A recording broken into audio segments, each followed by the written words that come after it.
bird is teaching much better than I could.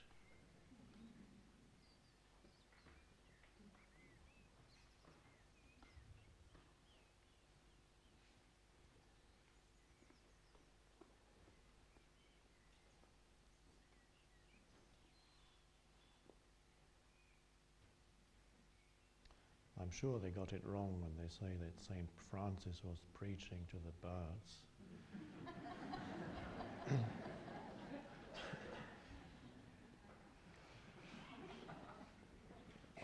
Of course he was listening to the birds. They don't need preaching to.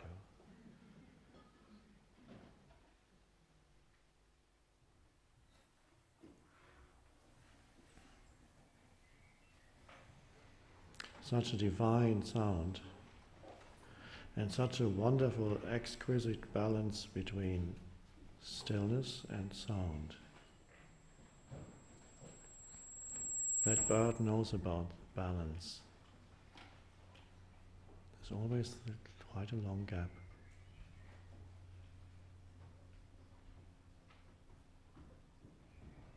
And then the next sound comes out of the stillness, and it's always fresh and new. It's never a repetition of the previous sound with this bird. This is why it's so amazing.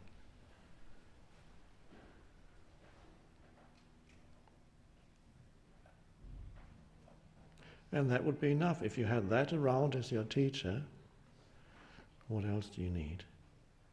The bird is teaching the balance between form and formless. That's the art of living. To live in both dimensions, sound and stillness, form and formless, things and no-thingness.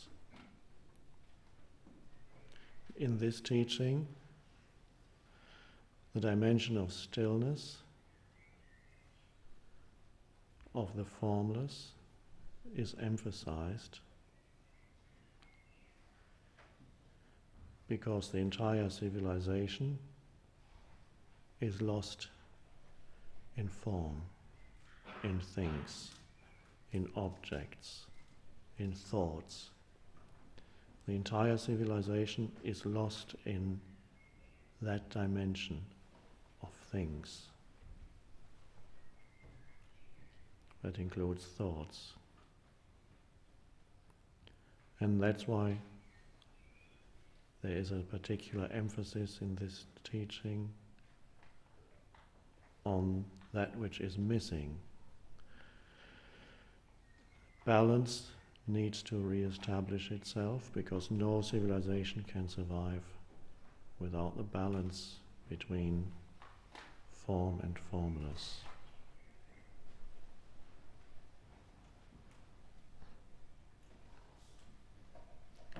Now, everybody has form already, more than enough.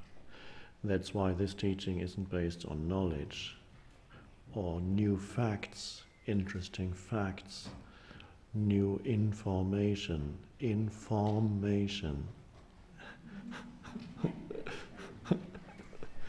And because the world is full of that. I mean, you can push any button of the many devices that you have, and you get information. And you're drowning in information.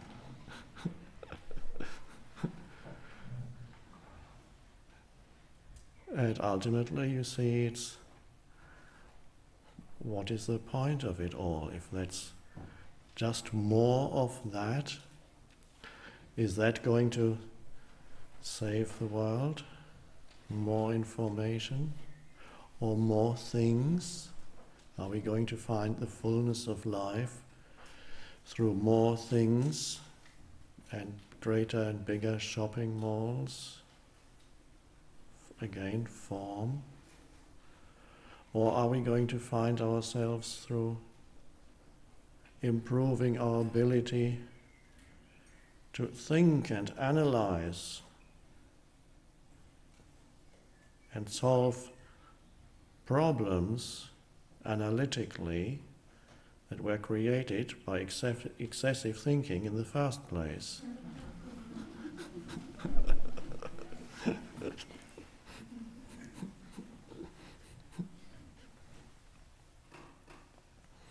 as Carl Jung put it, you cannot solve a problem on the same level of consciousness that created the problem.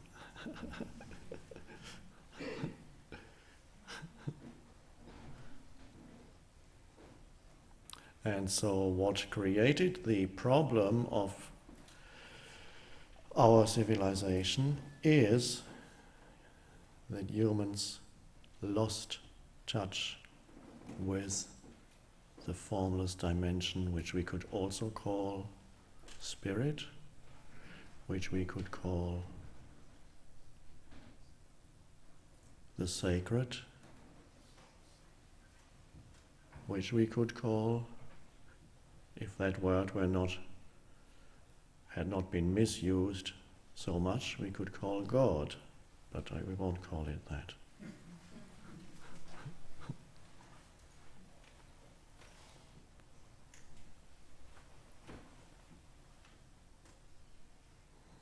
And Jesus said, what does it profit you if you gain the whole world and lose yourself or your soul? That's really, he could already see the tendency where things were going.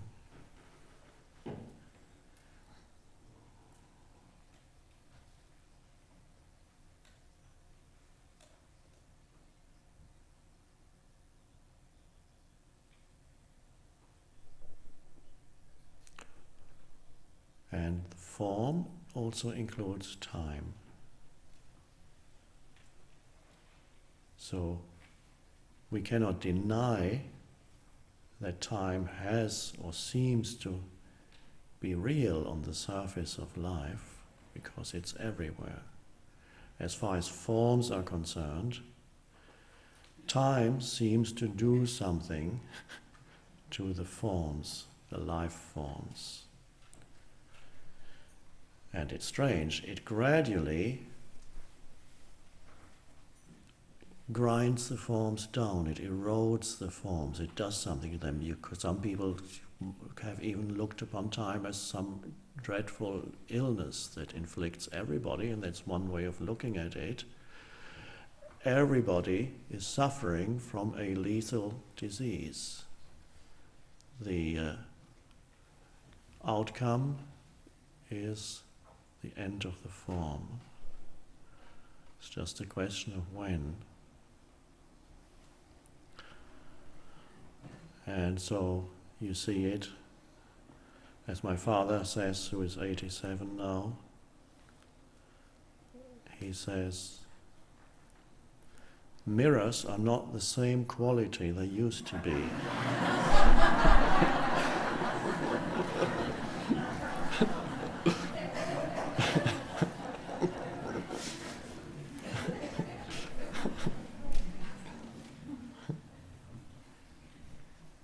So the art is to live in this world where time seems, on the one hand, to be everywhere and control everything, but where, on the other hand, time is also recognized as ultimately an illusion, because if you look more deeply, there is no time, there's only ever this moment.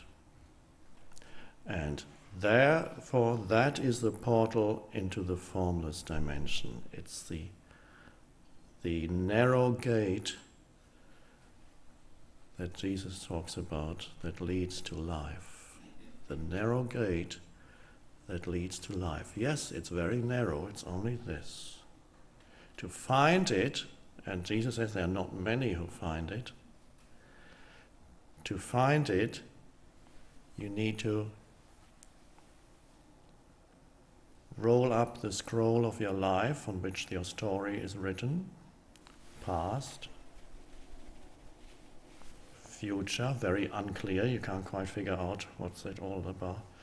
And you roll up, people usually live carrying a burden, some more than others, but every carrying the burden of past, me, my history, and how I'm hoping or fearing it's going which way it's going.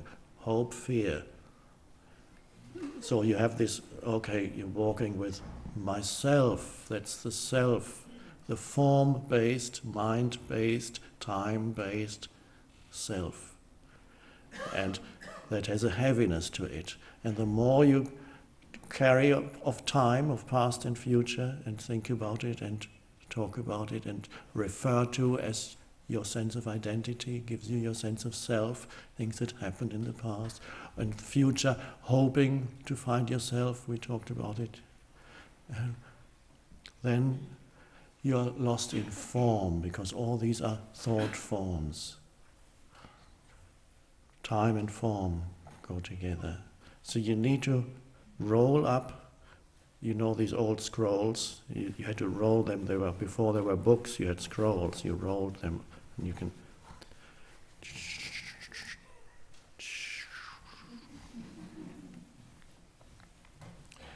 There's a beautiful story of a vision that the woman who wrote the Course in Miracles, that came to her as an inner voice, before the whole dictation started, she had a vision in which she found a scroll in an old box, a very ancient scroll. And as she started to unroll the scroll, she saw symbols on the left and other symbols on the right, and she heard a voice saying, if you read what's on the left, you know the past, and if you read what is on the right, you'll know the future. And she looked to the left and the right, and then she rolled it back to the central panel, on which was written, God is. And she said, this is all that I'm interested in. I don't want anything else. That's all I want. God is. And then the same voice that had explained to her that is past and that is future said, congratulations, you made it this time. So her focal point had become the present moment. If her focal point had not become the present moment, the spaciousness that was necessary for the wisdom to come through her out of the formless, it was then given form by her mind, but the spaciousness would not have been there. If she had said, okay, that's interesting, let's see, I'm going to look at the future. And then years later she would still be looking at the, oh wow. And the past is interesting too. And God is the isness of now. Just that. And this is, you can use that as an image for your own life. As much as possible, be interested in this. And that is what we called getting out of the stream of the continuity between past and future as often as possible. Break that, make space, as if you had a veil, and you say, this is the veil of my life, in which things are written, this is the fabric, and then you go in there and separate it. Oh. And then you put your head through into another dimension, the way you see it in some of these films of magic. And that is, the awakening into now.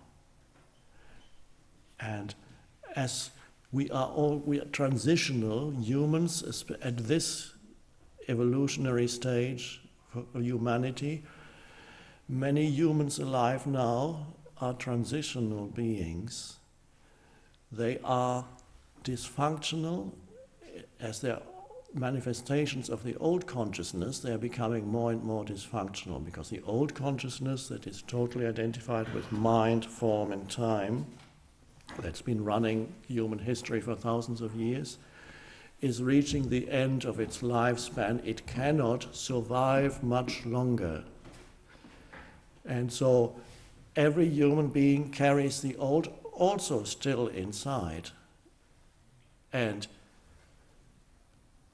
Many humans, and certainly those present here and many others, are transitional beings in the sense that the old still has a momentum within them as the new is arising. I call it new because ultimately it's timeless, it's not new, there's no time at all, but it's, let's say, as I saw the name of one second-hand shop was called New to You.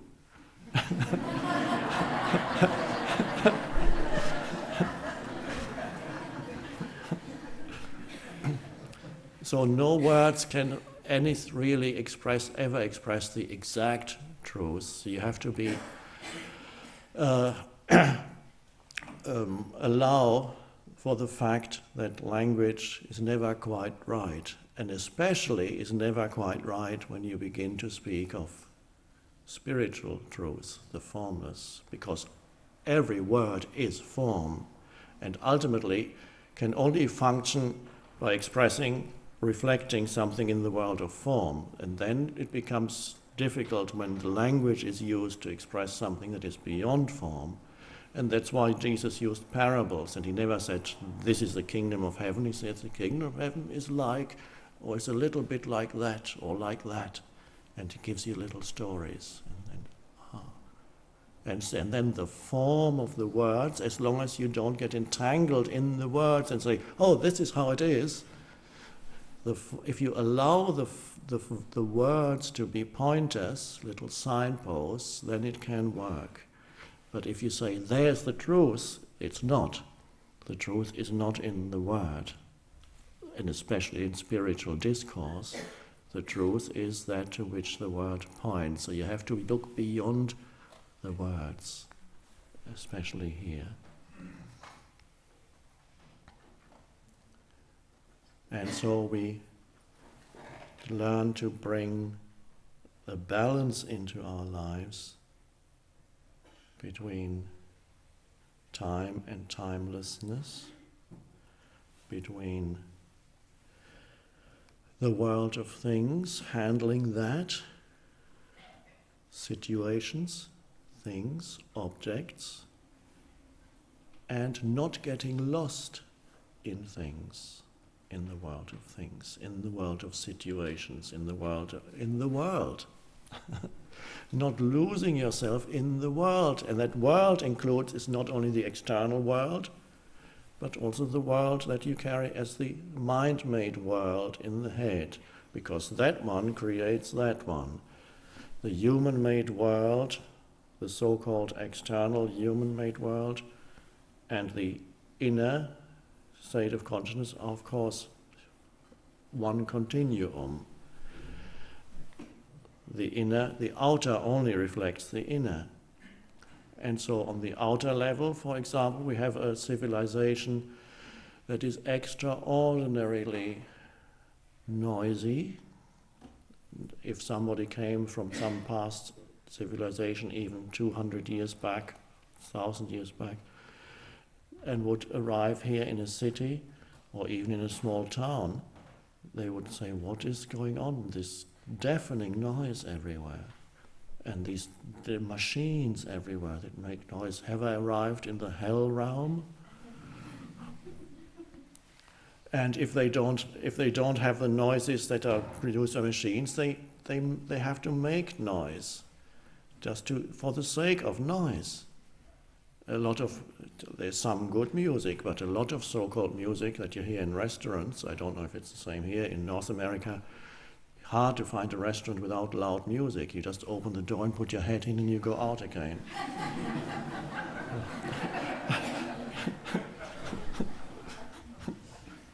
And a lot of that is for the sake of making noise. It's called music. There are some exceptions, of course. Some music can have a divine function too. In some rare cases it still has. Music that comes out of the stillness. That when you listen to music that came out of the stillness, whoever created it or whoever is playing it or singing it, it comes out of that state of consciousness, and then it assumes a form. and yet the form is fresh and new. It's come out of that, and the stillness still clings to it, has a fragrance, it still emanates that, even if it's sound. And that's the beauty of all art, true art. It reflects still that state of consciousness out of which it comes. And then you have a lot of pseudo art in this world where clever minds are trying to be even more clever and let's think of something new. What can we do here? Maybe we could put that here, or that could go there. That would look clever. And then, okay, oh no, let's do, and then you get, they call it art, but it's not, it lacks something. It's totally trapped in form. There's only manipulating old forms. Nothing new has come in. And nothing that can lead you back to the formless, which is the original reason for all art, is the sacred. To be a portal, an access point for the sacred. So that when you see it or experience it, you experience yourself. In it, you see yourself reflected, the formless reflected, shining through the form. That is why it is true art. Always there is more than what you see or hear. It's not just what you see or hear. There is more than that, and that shines through the form. And that is what can happen to you. What is happening to you, ultimately it's not everybody's purpose to create works of art. A few humans do that. That is their function, partly in this world, but much more importantly, is for you to become that work of art. Your whole life and your very being becomes transparent so that the formless can shine through. And that happens when you are no longer totally identified with the world of form. And that happens when you have access to the realm of stillness within yourself. And then something emanates through the form that is nothing to do with the form. It may emanate only as a silent emanation and not assume any form as such. And so that is sometimes the case with